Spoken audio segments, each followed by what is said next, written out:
जय हिंद। मैं उदय कुमार मन्ना, संस्थापक और राष्ट्रीय संयोजक, राम जानकी संस्थान, पॉजिटिव ब्रॉडकास्टिंग हाउस और RJS positive media YouTube channel पर नियमित प्रसारण का शुभ अवसर आ चुका है। आप सभी को बहुत बहुत बधाई हो, क्योंकि ये सोशल मीडिया से सैटेलाइट मीडिया का सफर पावन अवसर पर शुरू हो रहा है। इस बात को कहते हुए बड़ा हर्ष हो रहा है कि रिद्धि दे, सिद्धि दे, वंश में वृद्धि दे, हृदय में ज्ञान दे, चित्त में ध्यान दे, अभय वरदान दे, दुख को दूर कर, सुख भरपूर कर, आशा को संपूर्ण कर, सज्जन जो हित दे, कुटुंब में प्रीत दे, जग में जीत दे, माया दे, साया दे और निरोगी काया दे, मान सम्मान दे, सुख समृद्धि और ज्ञान दे, शांति दे, शक्ति दे, भक्ति भरपूर दे। आप सभी आरजेएस पॉजिटिव मीडिया और इस पूरी दुनिया के भाई बहनों को 9 अप्रैल 2024 को शुरू हो रहे नव संवत्सर, नव वर्ष विक्रम संवत 2081 और आने वाले ईद उल फितर की, बैसाखी की, बिहू की, युगादि की, गुड़ी पड़वा की, तमाम तरह के जो नए साल मनाने के अलग अलग राज्यों के भाई बहनों के कार्यक्रम होते हैं, उसके लिए आप सभी को शुभकामनाएं। बहुत ही हर्ष का विषय है कि आरजेएस राम जानकी संस्थान ने अपने सफर को नवे वर्ष में जारी रखे हुए है। निरंतरता का एक पर्याय बन चुका है और हर रविवार आरजेएस वेबिनार करता है। ये तो आप सभी जानते ही हैं।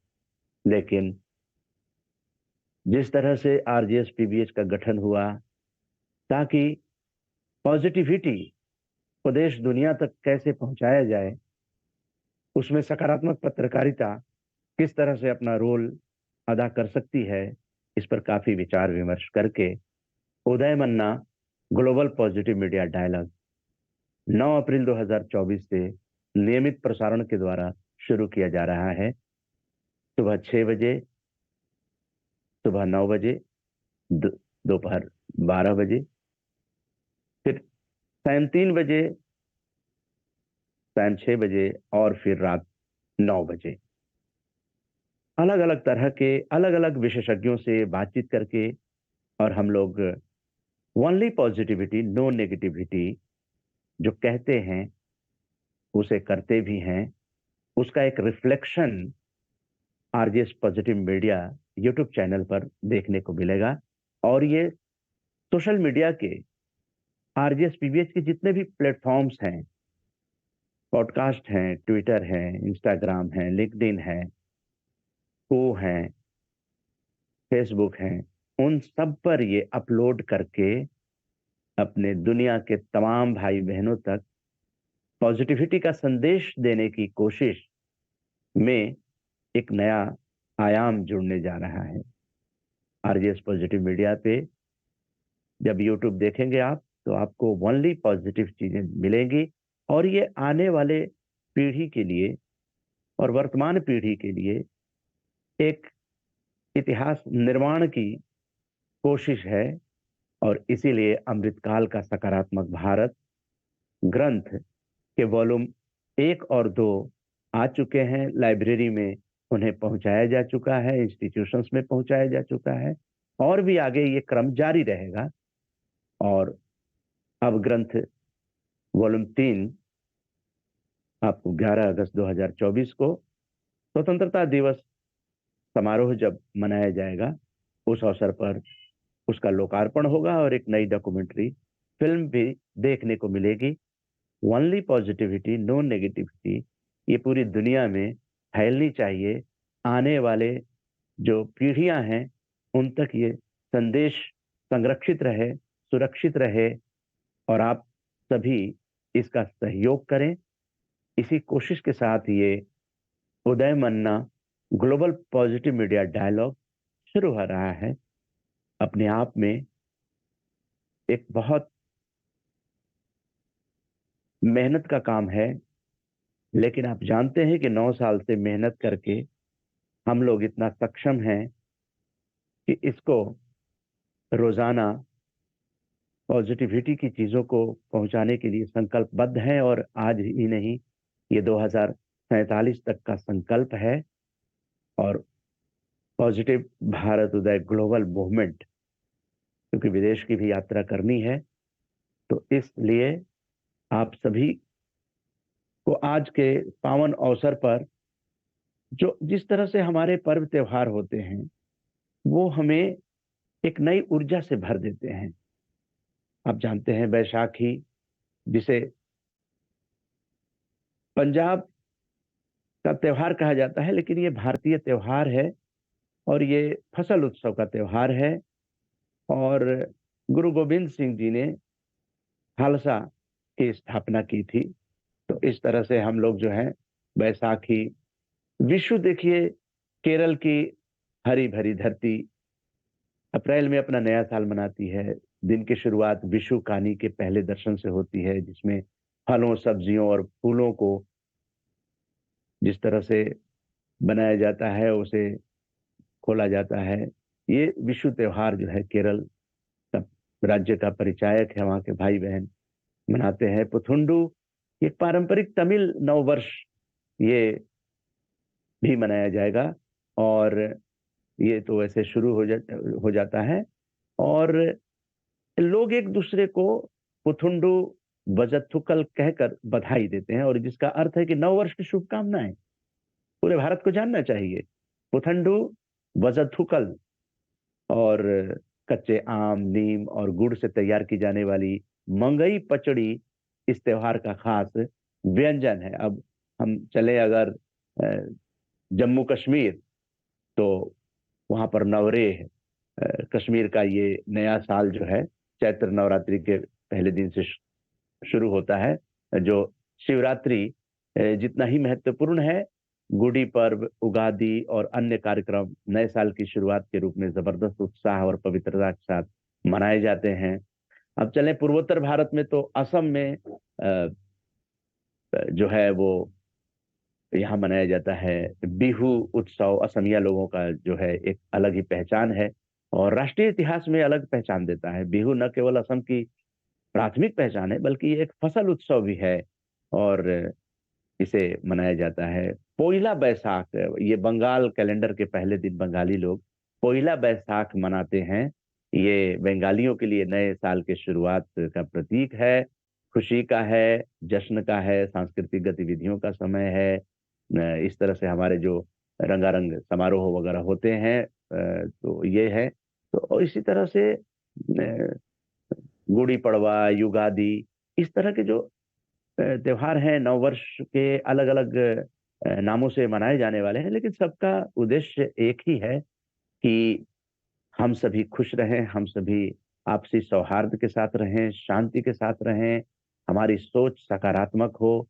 और सकारात्मक सोच जो है वो जीवन को सफल बनाती है, और न केवल अपने लिए बल्कि अपने परिवार, समाज और देश और दुनिया, सबके लिए ये बेहतर चीज है। इसलिए RJSPBH जो है पॉजिटिव भारत उदय ग्लोबल मूवमेंट की ओर आगे बढ़ चुका है, और इसके लिए जो उदय मन्ना ग्लोबल पॉजिटिव मीडिया डायलॉग शुरू किया गया है, इसके बारे में भी बातचीत करेंगे। तो आइए, सबसे पहले जो शुभकामना मुंबई मुंबई के बाल चिकित्सक डॉक्टर हेमंत जोशी जी ने जो वेबिनार में आए थे और उन्होंने शुभकामनाएं दी थी, और डॉक्टर चावला हैं vice president Delhi medical council, उनकी क्या शुभकामनाएं हैं, तो आइए सुनते हैं। टेक्निकल टीम से अनुरोध है कि इस वक्त जो है वो बैनर को लॉन्च किया जाए, जो बिल्कुल इसी कार्यक्रम में लॉन्च हो रहा है। उसके ये चीफ गेस्ट और डॉक्टर नरेश चावला जी और डॉक्टर हेमंत जोशी जी। हेमंत जोशी जी से मैं चाहूंगा 2 शब्द इसके बारे में बताएं कि क्योंकि एक बार का ही मिलना हुआ, लेकिन आरजेएस से जुड़ जाना ये हम लोगों के मूवमेंट का पार्ट बनना चाहिए और हर आरजेएसियन जहां भी हैं, जैसे भी हैं, इस मूवमेंट को वो ताकत दें ताकि इस पीढ़ी का एक इतिहास निर्माण जो हो रहा है, वो जितना जल्दी हो जाए। इसीलिए वैश्विक मंच पर अब ग्लोबल पॉजिटिव मीडिया डायलॉग शुरू होने जा रहा है। तो इस पर मैं नरेश चावला जी और मुख्य अतिथि डॉक्टर नरेश जोशी, हेमंत जोशी जी से चाहूंगा 2 शब्द। ये अमृतकाल का सकारात्मक भारत उदय जो है, ये 2047 तक का हर रविवार आरजेएस वेबिनार तो चलेगा ही, साथ में ये ऐड ऑन होने जा रहा है 9 अप्रैल से। 9 अप्रैल 2024 से ऐड ऑन होने जा रहा है। 6 बजे सुबह से 15 मिनट का कार्यक्रम, उसके बाद 9 बजे, फिर 12 बजे, फिर 3 बजे, 6 बजे और रात को 9 बजे। ये मिनिमम 15 मिनट का कार्यक्रम होगा और ये सोशल मीडिया प्लेटफॉर्म पर उपलब्ध होता जाएगा। अभी शुरुआत इसकी की जा रही है डेली प्रसारण के अंतर्गत। जी, डॉक्टर हेमंत जोशी जी। जय हिंद। भारत में 150 करोड़ लोग हैं, मतलब विश्व का हर चौथा आदमी यहाँ रहता है। अगर हम भारत को ही ठीक करें तो विश्व का चौथा हिस्सा है ना, विश्व ठीक हो जाएगा। नंबर 1। नंबर 2, रोज 70,000 बच्चे पैदा होते हैं, ऐसा लिखा जाता है, यानी 1 लाख तो होते होंगे। अगर हम 1 लाख लोगों को रोज सिखाएंगे तो भी 150 करोड़ बाकी है। तो वामन अवतार में विष्णु भगवान ने एक पैर में पूरा विश्व व्याप लिया था। उस तरीके से हमें सामाजिक माध्यमों की मदद से 150 करोड़ लोगों को हम रोज सिखाएंगे तो ही भारत का उद्धार होगा।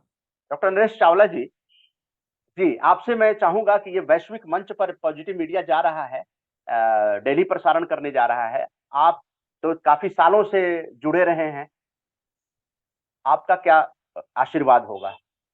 इसमें कोई शक नहीं है उदय मन्ना जी, जो आपने आरजेएस ये लॉन्च किया है और जो ये सकारात्मक कार्य कर रहा है, मुझे पूरी उम्मीद है न केवल जैसे आज डब्ल्यूएचओ डे है जिसमें आपने एक स्पेशल प्रोग्राम ऑर्गेनाइज किया है जिसको हजारों लाखों लोग देखेंगे और एक पॉजिटिव सोच होगी।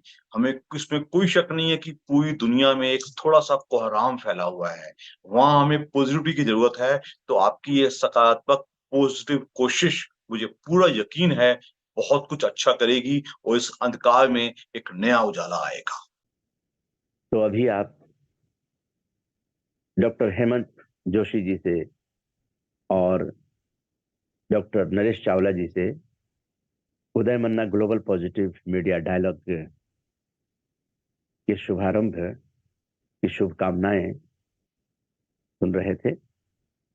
और अब हम आपको आज जो ये 9 अप्रैल 2024 है, एक पावन अवसर है।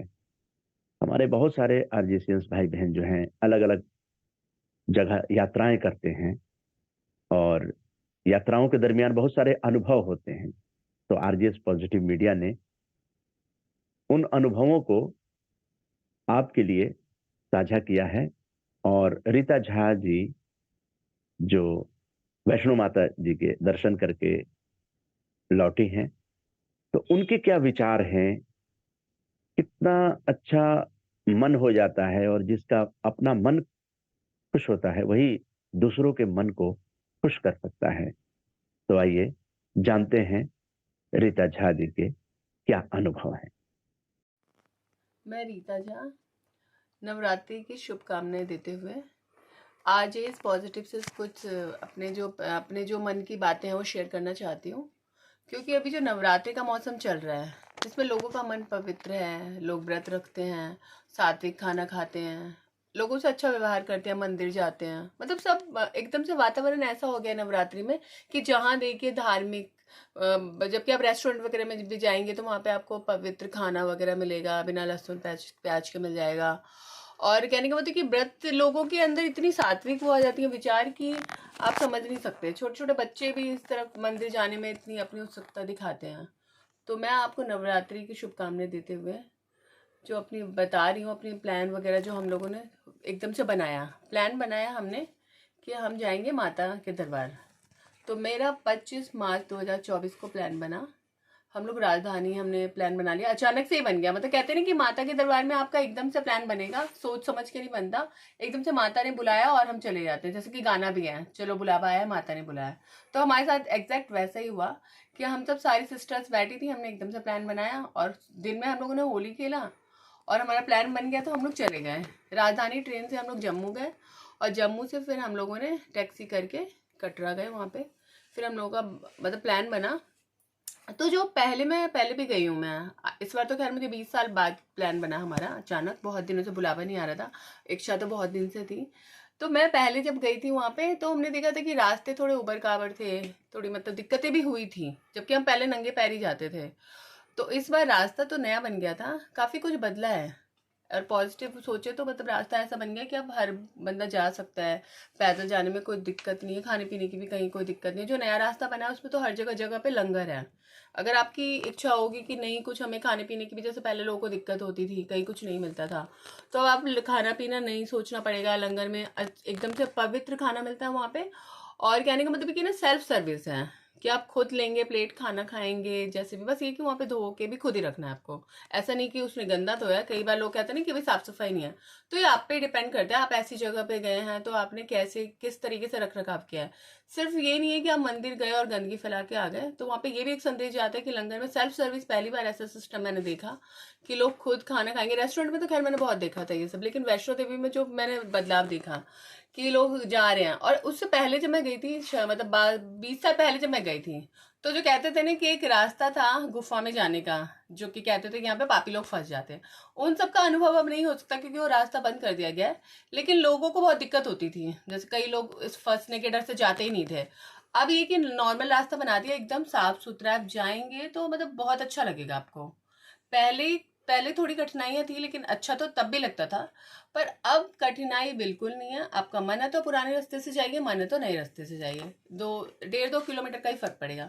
लेकिन ये कि आप जाइए वहाँ पे और ऐसे उसमें जैसे अभी आपका मन करे या फिर जब भी मन करे तो आप जा सकते हैं और माता के दरबार जाइए। और मतलब अपने जो मतलब होता है कि अपने बच्चों को भी ट्रेडिशनल चीज़ें दिखाइए कि कैसे वहाँ पे जाके कैसा अनुभव होता है उनको। हाँ, तो वैष्णो देवी माता के दरबार में कहते हैं कि लोग रोते रोते जाते हैं और हंसते हंसते जाते हैं, जबकि मेरा तो मानना है कि हंसते हंसते ही जाते हैं लोग और हंसते हंसते ही आते भी हैं, क्योंकि दुखी मन से तो कहीं जाने का सवाल ही पैदा नहीं होता। तो अगर आपका मन प्रसन्न होगा तभी आप प्लान बनाएंगे और तभी जाएंगे। तो मैंने तो नहीं देखा किसी को रोते हुए जाने का, बट कि मैंने गाना तो सुना है कि रोते रोते जाते हैं। तो लोगों की ये मान्यता है कि अगर आप दुखी भी हैं और आप गए हैं वहां पे तो आप सुखी होके ही, खुश होके ही वापस आएंगे। वहां पे जाते ही मन एकदम से चेंज हो जाता है। तो मैं जब वैष्णो देवी गई थी तो मैं जम्मू गई, फिर वहां से हम लोगों ने कटरा के लिए टैक्सी लिया। फिर एक वहां पे अच्छा खासा रेस्टोरेंट में मिल गया जहाँ पे हम लोग रुके थे, चिंतपूर्णी इंटरनेशनल करके था एक जो भी होटल, हम लोग रुके वहाँ पे। वहां से सिर्फ बाणगंगा का 1 किलोमीटर का ही था, तो वहां से इजीली हमें मिल गया था सब कुछ। लेकिन जैसे पहले मैं गई थी तो वहाँ पे रजिस्ट्रेशन वगैरह कराने की जरूरत नहीं पड़ती थी। जो बदलाव मैंने देखा, जो मैं आपके साथ शेयर कर रही हूँ, कि अब रजिस्ट्रेशन कराना पड़ता है वैष्णो देवी की चढ़ाई करने के लिए, और उसकी वैलिडिटी सिर्फ 6 घंटे होती है। आपको 6 घंटे में ही जाके उधर एंट्री कर लेनी है। और अर्धकुमारी का भी मैंने देखा, अर्धकुमारी के लिए भी टिकट कटता है। तो मैं अर्धकुमारी के लिए नहीं, मेरे पास टाइम नहीं था क्योंकि हम लोग 2-3 दिन का ही प्लान बना के गए थे। तो उसका रिजर्वेशन ऐसा हो रहा था कि जैसे आज मैंने रजिस्ट्रेशन कराया तो मुझे परसों का ही मिलेगा, तो इस वजह से हम नहीं कर पाए।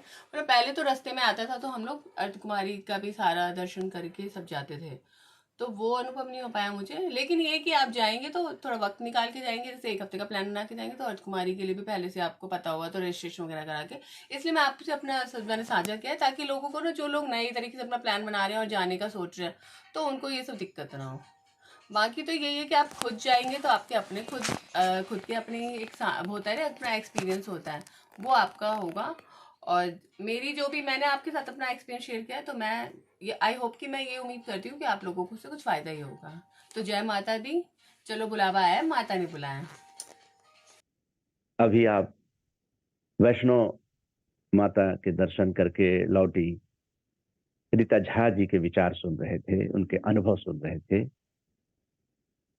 तो इस तरह से हम लोग रोजाना पॉजिटिव चीजों की चर्चा करके देश और दुनिया में ओनली पॉजिटिविटी, नो नेगेटिविटी का एक लंबा लाइन खींच रहे हैं। आप सबका सहयोग आरजेएस पीबीएच को मिलता रहा है, आगे भी मिलेगा। ये जर्नी है सोशल मीडिया से सैटेलाइट मीडिया की, और 2047 तक हर रविवार आरजेएस वेबिनार करते हुए हम लोग 218 कार्यक्रम कर चुके हैं, फिजिकल और वर्चुअल, अलग अलग विषयों पर। सकारात्मक पत्रकारिता से विश्व निर्माण की ओर कदम बढ़ा चुके हैं और उसे दस्तावेज के रूप में आपके हाथों में प्रदान भी कर रहे हैं। 2 सोवेनियर के बाद 2 पुस्तकें ग्रंथ के रूप में आपके हाथों में आ चुकी हैं और तीसरा ग्रंथ आपके हाथों में आने की तैयारी कर रहा है, प्रकाशन की तैयारी हो रही है, और अगस्त महीने में आपके हाथों में अमृतकाल का सकारात्मक भारत ग्रंथ वॉल्यूम 3 आपके हाथों में होगी। जितनी भी यात्राएं हुई हैं उन सब का दस्तावेज बन रहा है, और जितने कार्यक्रम हो रहे हैं उन सब का दस्तावेज बन रहा है। उनके बीच में उदय मन्ना ग्लोबल पॉजिटिव मीडिया डायलॉग सुबह 6 बजे, 9 बजे, 12 बजे, सायं 3 बजे, 6 बजे और रात 9 बजे ये निरंतर रोजाना प्रसारित होगा।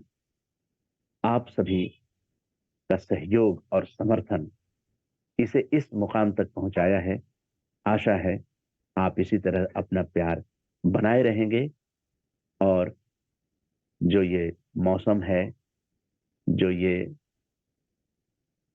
त्योहारों का मौसम है, उसमें आप सभी खुश रहें। अपनों के लिए, देश के लिए, दुनिया के लिए, इसी शुभकामना के साथ मैं उदय कुमार मन्ना अपनी वाणी को विराम देता हूं। जय हिंद, जय भारत।